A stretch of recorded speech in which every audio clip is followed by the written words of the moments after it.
Did you know that in our covenant, the righteousness of God has succeeded and replaced the righteousness that comes as a result of the law?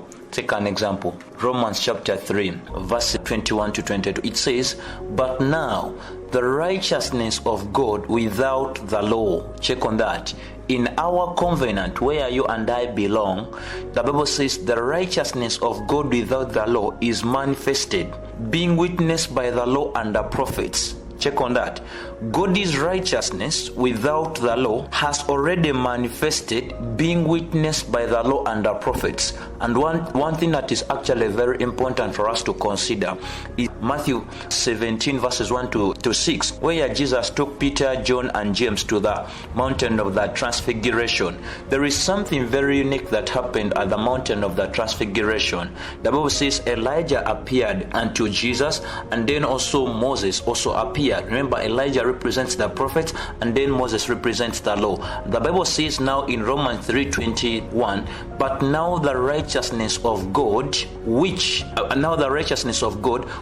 the law is manifested, being witnessed by the law and the prophets." Isn't that what Matthew chapter 17, 1 to 6 talks about? But now one other thing that we need also to consider, it says, "Even the righteousness of God, which is by faith of Jesus Christ, unto all, and upon they all that believe, for there is no difference." Now go back to 21.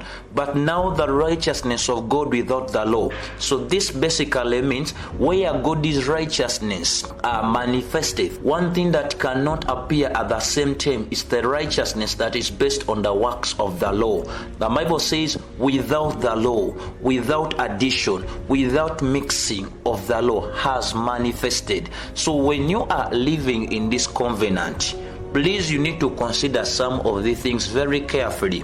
You cannot talk of the righteousness of God at the same time you talk about the righteousness that comes as a result of the law.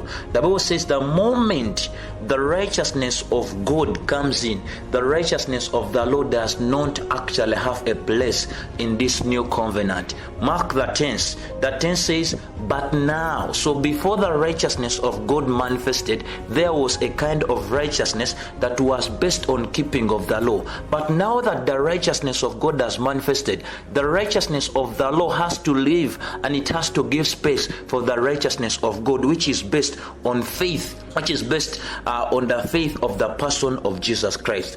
That's the gospel of the New Testament. Don't mix, don't add.